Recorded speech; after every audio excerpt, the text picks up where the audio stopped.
नमस्कार प्रेक्षकांनो, घरोघरी मातीच्या चुली या मालिकेच्या येणाऱ्या भागामध्ये जबरदस्त असा ट्विस्ट येणार आहे।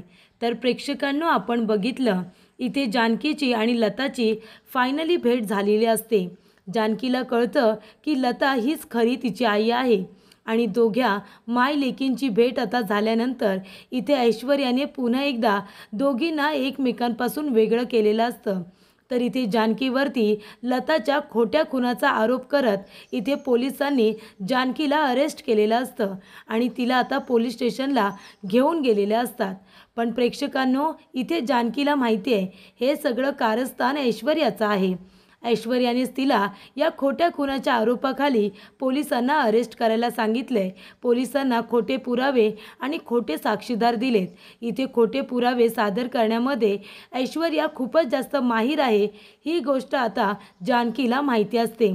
त्यामुळे प्रेक्षकांनो, इथे आता जानकी स्वतःला निर्दोष सिद्ध करण्यासाठी प्रयत्न करत असते आणि त्यासाठी ती ऋषिकेश आणि सौमित्रला काही महत्त्वाच्या गोष्टी सांगते। ज्या वेळेला ती मंदिरामध्ये गेली होती त्यावेळेला तिथे जे जे काही घडलं ते सगळं ती ऋषिकेशला सांगते आणि त्यामुळे प्रेक्षकांनो, इथे आता येणाऱ्या भागामध्ये जानकी आणि ऋषिकेश दोघेजण मिळून मंदिराच्या जवळचं आणि मंदिरामधील CCTV फुटेज पोलिसांसमोर सादर करताच खूप मोठ्या गोष्टीचा खुलासा झालेला असतो। तर प्रेक्षकांनो, इथे आता जानकीची ब्लड टेस्ट करण्यात येते, कारण जानकीला आठवतं जेव्हा तिने प्रसाद खाल्लेला असतो त्याच्यानंतरच जानकी बेशुद्ध झालेली असते। तिला शांतपणे झोप लागलेली असते आणि त्याच्यानंतर लता गायब झालेली असते। त्यामुळे जानकीला कळतं की शिऱ्यामधून तिच्या अंगामध्ये काहीतरी गुंगीचं औषध गेलं असेल आणि म्हणूनच ऋषिकेशने इथे जानकीची ब्लड टेस्ट करायला सांगितलेली असते आणि ब्लड टेस्टमध्ये जानकीच्या ब्लडमध्ये कुठले तरी गुंगीचे विषाणू सापडलेले असतात आणि त्यामुळे जानकी ही बेशुद्ध झालेली असते हे समोर आलेलं असतं। तर प्रेक्षकांनो, जानकीवरती खोटे आरोप करण्यात आलेत याचे पुरावे ऋषिकेशने पोलिसांना दिलेले असतात आणि आता मंदिराजवळचं CCTV फुटेज पोलिसांना दाखवल्यानंतर या सगळ्याच्या मागे ऐश्वर्याचं कारस्थान आहे हे कारस्थानसुद्धा आता उघडं पडलेलं असतं। तर प्रेक्षकांनो, येणाऱ्या भागामध्ये कशा पद्धतीने गोष्टी घडत जातात, उलगडत जातात, आपण सविस्तरपणे बघूया। तर इथे आता लता आणि जानकी यांची भेट झालेली असते। इथे ऐश्वर्याने एक माणूस बसवलेला असतो लताच्या वेशामध्ये। जानकी जेव्हा मंदिरात येते तेव्हा तो माणूस जानकीवरती अटॅक करतो, तेव्हा लता बघते तर काय, एक माणूस लतासारखा तयार होऊन इथे जानकीला मारण्याचा प्रयत्न करतोय। जानकी आपला जीव वाचवण्याचा प्रयत्न करते। त्याच्या हातामध्ये इतका मोठा धारदार चाकू असतो आणि प्रेक्षकांनो, तिथे आता लता बघते तर काय, जानकीवरती एक माणूस हल्ला करतोय, तेव्हा लता इथे काठी घेऊन येते आणि त्या माणसाच्या डोक्यामध्ये जोरात काठी मारते आणि त्याला पुन्हा मारण्यासाठी अंगावरती धावून जाते। तेव्हा तो माणूस स्वतःचा जीव वाचवत तिथून पळ काढतो। त्यानंतर प्रेक्षकांनो, इथे आता लता विचारत असते, जानकी माझी लेक, तुला कुठे लागलं तर नाही ना? जानकी म्हणते, तुम्हाला काय फरक पडतो? आधी तुम्ही मला सांगा माझी आई कोण आहे? इतकी वर्ष मी माझी आई कोण आहे ते शोधण्यासाठी प्रयत्न करते, तिच्यासाठी मी खूप तडफडले, तळमळले, आता तुम्ही मला सांगा माझी आई कोण आहे? तेव्हा लता म्हणते, जानकी मी आहे तुझी आई, ती अभागन आई मीच आहे।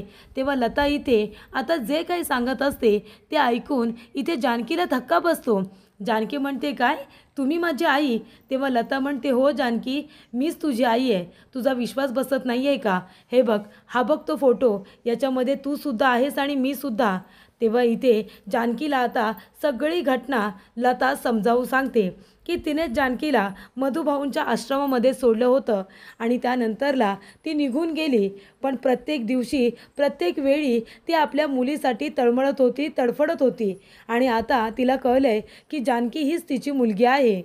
त्यामुळे लताला खूपच जास्त आनंद होतो। आता घडलेला सगळा प्रसंग ती जानकीला नीट समजावून सांगते। तिला सांगते की तुझे वडील एका दुसऱ्या बाईबरोबर लग्न करून निघून गेले, मग आपल्याकडे घर नव्हतं, आपण कुठे राहणार होतो, म्हणून मी तुला मधुभाऊंच्या आश्रमामध्ये सोडून मुंबईला निघून गेले आणि माझं स्वप्नसुद्धा एका बाजूला पूर्ण करत होते, पण मला तुझं हे बाळपण बघता आलं नाही। तू तुझ्या आईला माफ करशील ना? तू माझ्यावरती रागवलीस तर नाहीस ना? तेव्हा जानकीला कळलेलं असतं की परिस्थिती वाईट होती, माझी आई वाईट नव्हती. त्यामुळे इथे लता म्हणते की मी माझ्या मुलीला माझ्या हाताने घास भरवते. तर प्रेक्षकांनो, लता म्हणत असते की मला तुझं बाळपण अनुभवता नाही आलं गं, लहानाचं मोठं करता नाही आलं, तुझे लाड करता नाही आले, माझ्या सगळ्या इच्छा अपूर्ण राहिल्या, तेव्हा मी आता माझ्या लेकीला हाताने घास भरवते. तेव्हा प्रेक्षकांनो, इथे लताला मंदिरामध्ये जो शिरा दिलेला असतो प्रसादाचा, ती वाटी तिने तशीच ठेवलेली असते आणि तो शिरा आपल्या हाताने ती जानकीला भरवत असते. तेव्हा इथे ऐश्वर्याने, जेव्हा जानकी आणि लता दोघीजणी बोलत असतात तेव्हा ऐश्वर्याने गुंगीचं औषध त्या शिऱ्यामध्ये मिक्स केलेलं असतं.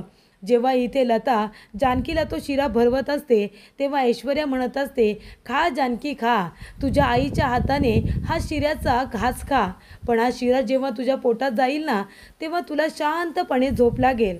आणि तेव्हा प्रेक्षकांनो, इथे आता जानकी म्हणते की आई, मी तुझ्या मांडीवरती डोकं टेकून झोपू का गं? मी माझ्या आईच्या मांडीवरती डोकं ठेवून शांतपणे झोपण्याचा प्रयत्न करते. कितीतरी दिवस आईच्या आठवणीमध्ये मला झोपसुद्धा लागलेली नाही आहे, तेव्हा तू माझ्यासाठी अंगाई म्हणशील का? तेव्हा प्रेक्षकांनो, इथे आता लता जानकीसाठी अंगाई म्हणत असते आणि त्यानंतर प्रेक्षकांनो, इथे आता जानकी बेशुद्ध झालेली असते, कारण त्या शिऱ्यामध्ये, त्या प्रसादाच्या शिऱ्यामध्ये ऐश्वर्याने गुंगीचं औषध मिक्स केलेलं असतं आणि त्यामुळे इथे जानकीला अशी काही झोप लागते की तिला जागच येत नाही. आणि तोपर्यंत ऐश्वर्या आपल्या गुंड माणसांना बोलावून लताला तिथून घेऊन जायला सांगते, लताला किडनॅप करायला सांगते. तर अशा रीतीने इथे आता ऐश्वर्याने जानकीला बेशुद्ध करत लताला किडनॅप केलेलं असतं. आणि त्यानंतरला प्रेक्षकांना आपण बघितलं, इथे जानकीवरती जो अटॅक झालेला असतो तेव्हा त्या माणसाच्या हातामध्ये चाकू असतो, तो चाकू ऐश्वर्याने उचललेला असतो आणि जानकी जेव्हा बेशुद्ध असते तेव्हा जानकीच्या हाताचे फिंगरप्रिंट्स त्या आता चाकूवरती उमटवून घेतलेले असतात आणि त्यामुळे इथे जानकीला फसवण्याचा तिने खूप मोठा डाव हा रचलेला असतो. तेव्हा प्रेक्षकांनो, जानकी शुद्धीवरती येते, आजूबाजूला बघते तर तिला आपली आई कुठेच दिसत नाही. तेव्हा ती म्हणते, कुठे गेली माझी आई? ती आजूबाजूला मंदिरामध्ये सगळीकडे आपल्या आईला शोधते, पण तिला आपली आई कुठेही सापडत नाही. ती घरी आता धावत पळत येते आणि ऋषिकेशला आनंदाची बातमी सांगणारच असते. ती म्हणत असते, ऋषिकेश, मला तुम्हाला आनंदाची बातमी सांगायची आहे माझ्या आईबद्दल. आणि तेवढ्यातच तिथे पोलीस जानकीला अरेस्ट करायला येतात. म्हणतात की लता कारखानीस यांच्या खुनाचा आरोपाखाली आम्ही तुम्हाला अरेस्ट करायला आलो आहे. पण प्रेक्षकांनो, इथे आता जानकी आपल्याच आईचा खून कसा काय करेल? तेव्हा इथे ऐश्वर्याला फारच आनंद होतो, कारण हे सगळं कारस्थान ऐश्वर्याचं असतं. तेव्हा इथे ऋषिकेश जानकीला म्हणत असतो, जानकी, मला माहिती आहे तू काहीही केलेलं नाही आहेस, जरीसुद्धा पोलिसांकडे साक्षीदार आणि पुरावे असतील ना तरीसुद्धा तू लताबाईचा खून केलेलाच नाही आहेस, हे मला माहिती आहे. तेव्हा इथे ऋषिकेशसुद्धा जानकीबरोबर पोलीस स्टेशनला जायला निघतो. तो म्हणतो की मी सांगतो तू काहीच केलेलं नाही आहेस. त्यानंतर प्रेक्षकांनो, इथे आता ऐश्वर्या हे सगळं काही लपून छपून बघत असते. ऐश्वर्याला तर आनंद झालेला असतो, तिला असं वाटत असतं की चला, सगळं काही माझ्या मनाप्रमाणे घडतं आहे. पण प्रेक्षकांनो, जेव्हा इथे जानकीला पोलीस स्टेशनला घेऊन जातात तेव्हा जानकी म्हणत असते की इन्स्पेक्टर साहेब, मी काही केलेलं नाही आहे. तेव्हा इन्स्पेक्टर साहेब म्हणतात, पण तूच इथे लता कारखानीचा खून केला आहेस असं लोकांनी बघितलं आहे. तर इथे जो माणूस लताच्या वेशामध्ये असतो तो माणूस तिथे उभा असतो आणि इथे आता लोकांनी त्याचा खून होताना बघितलेलं असतं. पण प्रेक्षकांनो, ते सगळं नाटक असतं, ते चित्र उभं केलेलं असतं ऐश्वर्याने फक्त जानकीला अडकवण्यासाठी. तेव्हा इथे ऋषिकेश पोलिसांना सांगत असतो की काही केलेलं नाही आहे जानकीने, मी तुम्हाला पुरावे आणून देईन. आणि इथे ऋषिकेश आता घरी आलेला असतो ऐश्वर्याला जाब विचारायला. तेव्हा इथे सुमित्रा म्हणते, काय झालं? तेव्हा ऋषिकेश म्हणतो की जानकीला अटक झाली, पोलीस येऊन जानकीला घेऊन गेलेत लताबाईंच्या खोट्या खुनाच्या आरोपाखाली. तेव्हा इकडे सुमित्रा म्हणत असते की जानकीने खून केला असेल, कारण का तिचं पित्तळ उघडं पडायला नको ना, कारण तीच त्या बाईला या घरामध्ये घेऊन आली होती. तेव्हा ऋषिकेश म्हणतो, खरंच आई, खरंच तुला असं वाटतं मी आणि जानकी आम्ही एखाद्या माणसाचा खून करू शकतो? तू पण काय त्या ऐश्वर्यासारखी बोलायला लागलीस गं? नानांच्या वेळेला सुद्धा माझ्यावरती अविश्वास दाखवलास आणि आता इतिहासाची पुनरावृत्ती होते. जानकी जे म्हणाली होती ना तेच खरं होतं आहे. आता ह्या वेळेला मी नाही आहे तिथे, तिथे जानकी आहे, फरक फक्त एवढाच आहे. पण माझ्या जानकीने काहीच केलेलं नाही आहे. माझी जानकी एखाद्याचा जीव वाचवू शकते, कधी कुणाचा जीव घेऊ शकत नाही. मला पूर्णपणे खात्री आहे हा सगळा प्लॅन ऐश्वर्याचा असतो. ऐश्वर्या आपल्या गुंड माणसांना म्हणते की त्या म्हातारीचा ठिकाणा लावा, तिला एका गोडाऊनमध्ये कोंडून ठेवा, तिथेच कोंडून मेली पाहिजे ती. त्यानंतर प्रेक्षकांनो, इथे आता लताची अवस्था खूपच बिकट केलेली असते. तिला इथे बांधून वगैरे ठेवलेली असते आणि जानकीला तिच्या खुनाच्या आरोपाखाली अटकवलेलं असतं. पण प्रेक्षकांनो, इथे आता लता आपल्या मुलीसाठी देवाकडे प्रार्थना करत असते की माझ्या मुलीवरती कुठलंही संकट यायला नको. आणि प्रेक्षकांनो, इथे आता जानकीच्या फिंगरप्रिंट्स त्या हत्यारावरती सुद्धा घेतलेल्या असतात. तेव्हा जानकी म्हणत असते, इन्स्पेक्टर साहेब प्लीज माझं ऐका. तुम्ही म्हणताय ना की तुम्ही लता कारखानीच्या खुनाच्या आरोपाखाली तुम्ही मला अरेस्ट केले, पण तुम्हाला माहिती आहे लता कारखानीस कोण आहे? तीच माझी आई आहे. मला काल रात्री समजलं आहे की ती माझी आई आहे म्हणून. आणि ही आनंदाची बातमी सांगायला मी ऋषिकेशला घरी आले आणि तुम्ही लोक मला अरेस्ट करून घेऊन आलात. माझ्या आईचा खरोखर खून झाला आहे का? तिची डेथ बॉडी तुम्ही बघितली आहे का? तेव्हा इथे त्यांचा चेहरा ओळखू येत नाही आहे असं इन्स्पेक्टर साहेब म्हणतात. तेव्हा इथे जानकी म्हणते, ऋषिकेश काहीतरी गडबड आहे. तुमच्या वेळेला जसं सगळं घडलं होतं तसंच या वेळेला सुद्धा घडतं आहे. मी काही केलेलं नाही आहे. तेव्हा इथे इन्स्पेक्टर साहेब म्हणतात की हे बघा, फॉरेन्सिक लॅबमधून रिपोर्ट आला आहे, या चाकूवरती तुमच्या हाताचे ठसे आहेत.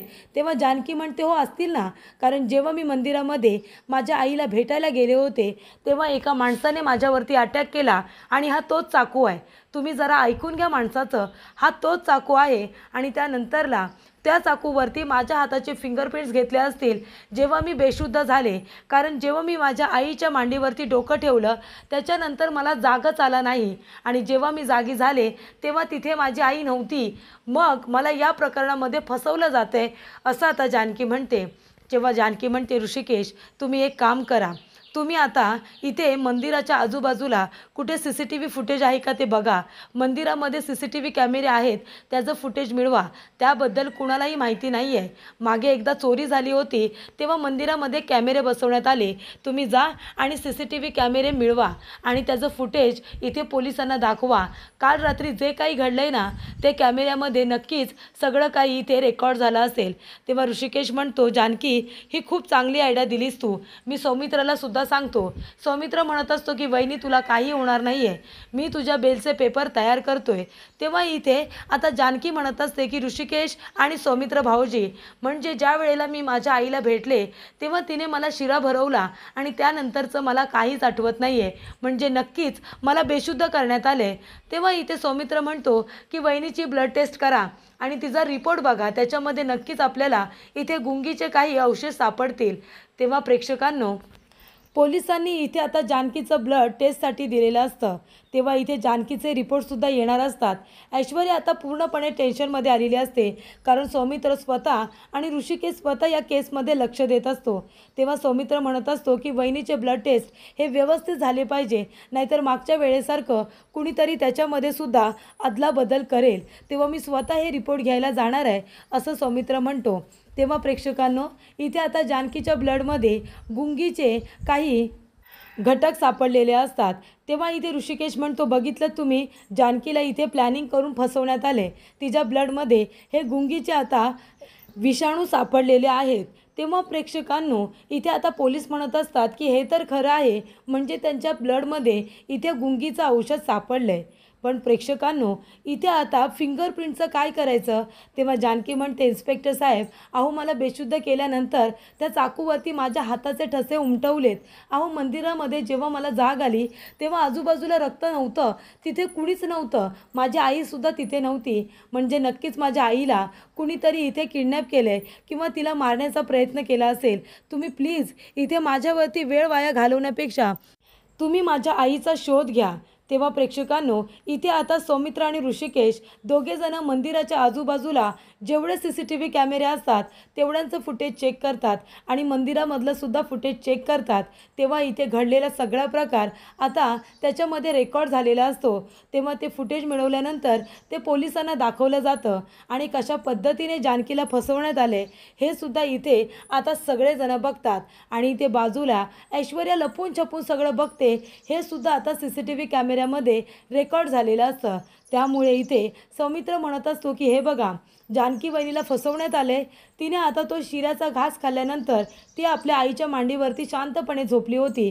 त्यानंतर काही लोक आले आणि लताला तिथून घेऊन गेले आणि जानकीला जागसुद्धा आलेली नाही आहे। याचा अर्थ जानकी वहिनीला काही माहितीच नाही आहे।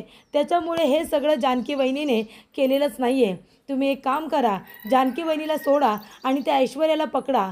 जर ऐश्वर्याला तुम्ही अरेस्ट केलं तरच जानकी वहिनीची आई कुठे आहे हे सगळ्यांना कळेल। तेव्हा प्रेक्षकांनो, आता CCTV फुटेज चेक केल्यानंतर इथे आता इन्स्पेक्टर पाटील यांना कळलेलं असतं की जानकी निर्दोष आहे। तिला या प्रकरणामध्ये फसवलं जात आहे। तिला गुंगीचं औषध देण्यात आलं होतं आणि नंतर तिच्या आईला किडनॅप करण्यात आलेलं आहे। त्यामुळे प्रेक्षकांनो, इथे ही डेथ बॉडी जी लताची सांगितली जाते ती दुसरीच कुणाची तरी आहे हे सुद्धा इन्स्पेक्टर पाटील यांना कळलेलं असतं। पुन्हा आपल्याकडून ती चूक होता कामा नये जी ऋषिकेशच्या वेळेला झाली होती। तेव्हा इन्स्पेक्टर पाटील इथे जानकीला सोडतात आणि ऐश्वर्याला आता अरेस्ट करतात। तेव्हा सारंगचे डोळे बघा कसे मोठे झालेले आहेत। तेव्हा इथे आता इन्स्पेक्टर पाटील ऐश्वर्याला अरेस्ट करायला येतात। ऐश्वर्या म्हणते, काय झालं, मी काय केलं आहे? तेव्हा इथे पाटील म्हणतात की तुम्ही काय केलं आहे? तुम्ही 2-3 वेळा लता कारखानीस यांना मारण्याचा प्रयत्न केलात। तुम्ही खोटे पोलीस बोलावलेत आणि त्यांना अरेस्ट करायला लावलं, बरोबर ना? आणि त्यानंतर मंदिरामधून सुद्धा त्या गुंड लोकांना तुम्हीच तिला किडनॅप करून न्यायला सांगितलं। त्या CCTV कॅमेऱ्यामध्ये तुम्ही स्पष्टपणे दिसताय। जर तुमचा या सगळ्याशी काही संबंध नाही आहे तर तुम्ही तिथे काय करत होता? तेव्हा प्रेक्षकांनो, इथे आता CCTV कॅमेऱ्यामध्ये जे काही रेकॉर्ड झालेलं असतं त्याच्यामुळे हे सगळं ऐश्वर्याचं कारस्थान आहे हे आता जानकीला समजलेलं असतं। त्यामुळे इन्स्पेक्टर साहेब लताच्या किडनॅपिंगच्या आरोपाखाली इथे ऐश्वर्याला आता अरेस्ट करून घेऊन जात असतात। ऐश्वर्या नाटकाला सुरुवात करते आणि म्हणते, आई मी खरंच काही केलेलं नाही आहे। तेव्हा सुमित्रा म्हणत असते, अगं त्या CCTV फुटेजमध्ये तू स्पष्टपणे दिसतेस। तू जर काही केलेलं नाही आहेस तर तू तिथे का गेली होतीस आणि घरामध्ये खोटं का सांगितलंस? तेव्हा प्रेक्षकांनो, इथे आता सुमित्रासुद्धा ऐश्वर्याच्या बोलण्यावरती विश्वास ठेवत नाही। त्यामुळे इन्स्पेक्टर साहेब ऐश्वर्याला आता आपल्याबरोबर घेऊन जातात। ऐश्वर्याने जो खड्डा आता जानकीसाठी खोदलेला असतो त्याच्यामध्ये ती स्वतःच अडकलेली असते। कारण जानकीला एक गोष्ट कळलेली असते की लता तिची आई आहे आणि इथे ऐश्वर्याने तिला किडनॅप केले हे सुद्धा सांगितलेलं असतं। पण इथे ऐश्वर्याला जरी अरेस्ट केलेली असते तरीसुद्धा ती तोंड उघडायला तयार नसते की इथे लताला तिच्याच माणसांनी किडनॅप करून ठेवले म्हणून। तेव्हा इथे जानकी म्हणते की ऐश्वर्या, तुला नाही काही बोलायचं आहे ना, नको बोलूस, तू काही नाही केलेस असं तुझं म्हणणं आहे ना, पण मी माझ्या आईला शोधून काढणारच आणि जेव्हा माझी आई मला सापडेल ना तेव्हा ती स्वतःच्या तोंडाने तुझ्याबद्दलचे सगळे कारनामे ती जगाला सांगेल आणि तू जी काही कारस्थानं केली आहेस ना त्याचे पुरावे सुद्धा ती देईल। माझ्या आईला फसवण्याचा प्रयत्न केलास ना, मी माझ्या आईला शोधून काढेन आणि तुला तुझ्या गुन्ह्याची शिक्षा मिळवून देईन, असं जानकी ऐश्वर्याला म्हणत असते।